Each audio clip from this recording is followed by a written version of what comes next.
So there was no negotiation, and Israel was in a position of military victory, unable to translate it into political results. And almost immediately some military action started again along the Suez Canal. And most of the summer of 1970 was concerned with its Suez Canal, with the movement of anti-aircraft missiles to the Suez Canal. Then there was the war in Jordan, then there was a Syrian invasion of Jordan. So I forget, Yitzhak was not prime minister at the time. Golda Meir was the prime minister right after '67. I think Rabin became prime minister in '73, if I remember correctly. I believe I'm quite right. sure it was '73. But he was present whenever I talked to Golda or to the Israeli cabinet. He was there, I guess, as military advisor. Now, when your memories of him when he was Israel's ambassador to the United States. Well,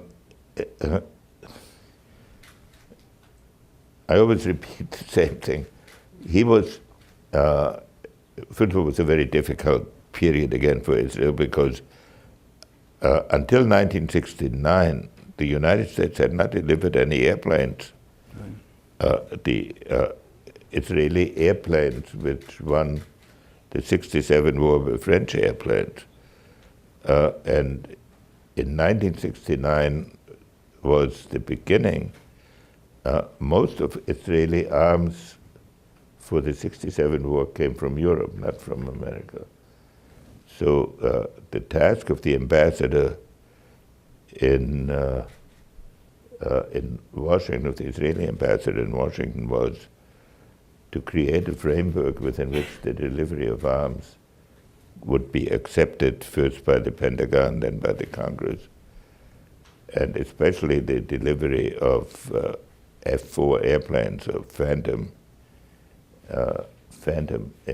airplanes, and that was one of his jobs. Secondly, as the ambassador, there were a whole series of economic issues, and thirdly, there were negotiating issues between Israel and the United States. It was a period of something called the jarring mission that was sent from the United Nations, and Rabin had to navigate all these elements. I saw him increasingly frequently because I enjoyed his company, and I couldn't say that about most ambassadors. And it may be true that most ambassadors would not say it about you either.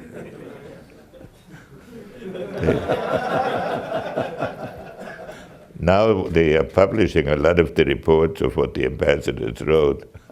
They've said worse things than what you just said. Well, we have this picture. We've said he was shy, taciturn. He was not the kind of backslapping, handshaking, winking, joke-making politician who so often succeeds, but in the ambassadorial ranks, particularly when one is going to be ambassador to the United States, frequently a country will pick someone for, among other skills, their social skills. But here's this, he wasn't garrulous, to say the least. How did he make out? How did he make his way? He made his way by his intelligence his integrity, his superb preparation, that you could always learn something from talking to him. But he apparently navigated all right also in the congressional settings, but I didn't observe that personally, so I can't speak of it.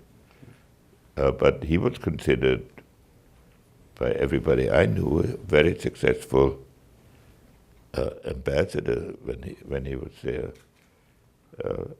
A lot of character, and it was a difficult period. So it was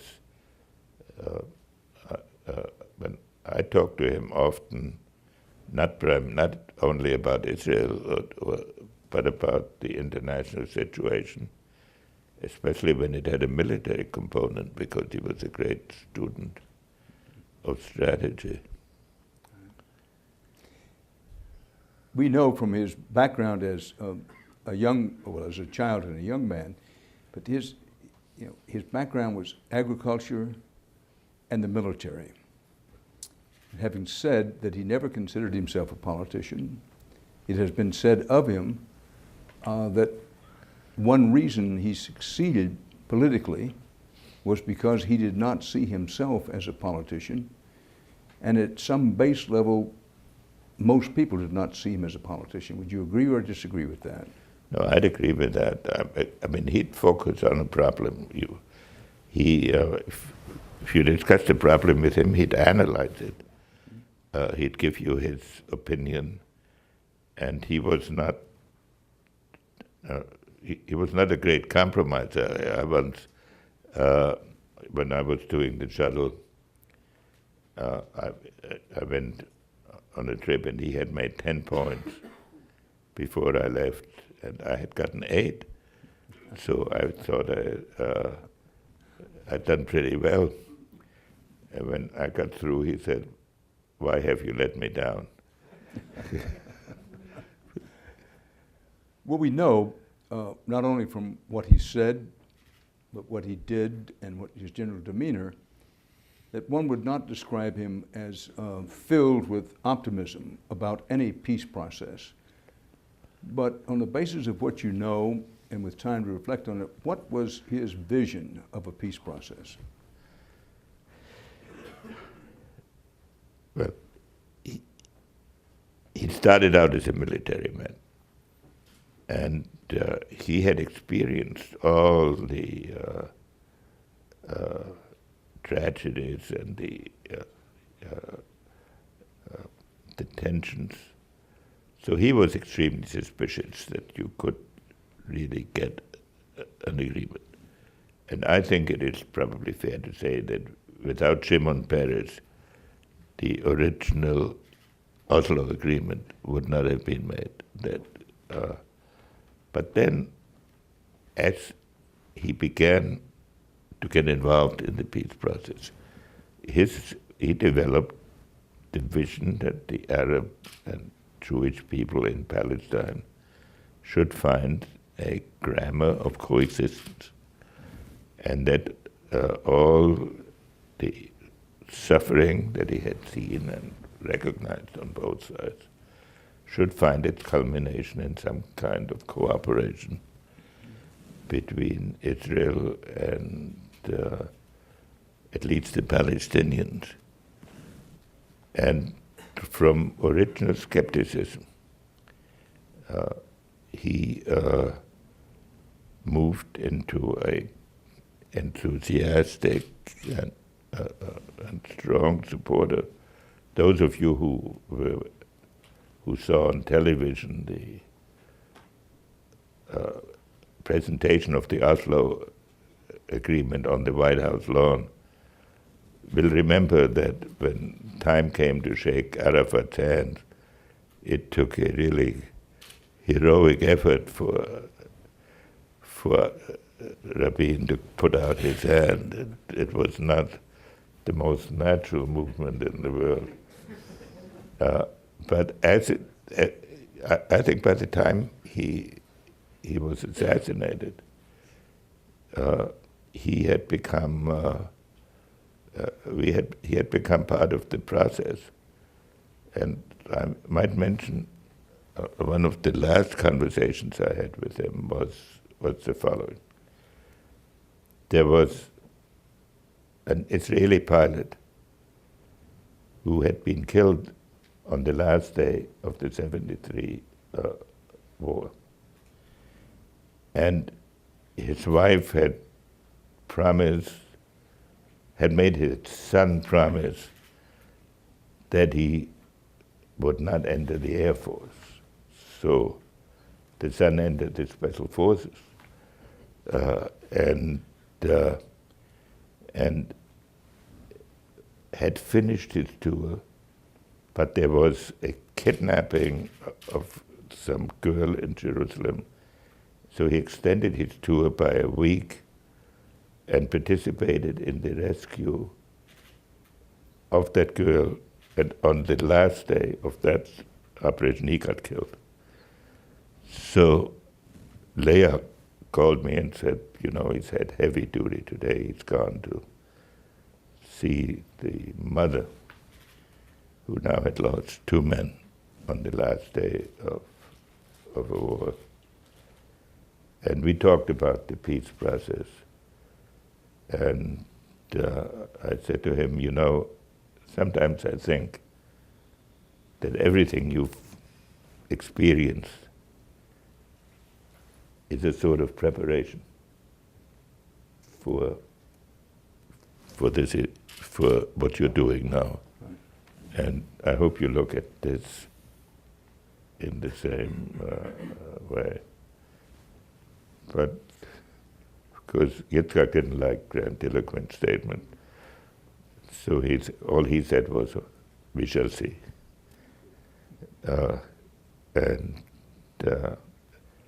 But for him, this is what the peace process was about. That this sort of experience would not have to be repeated. Understand. I want to take you back to the day that he was assassinated. Give us your memories. What was going through your mind the day that he was assassinated? Well, I was in Hong Kong,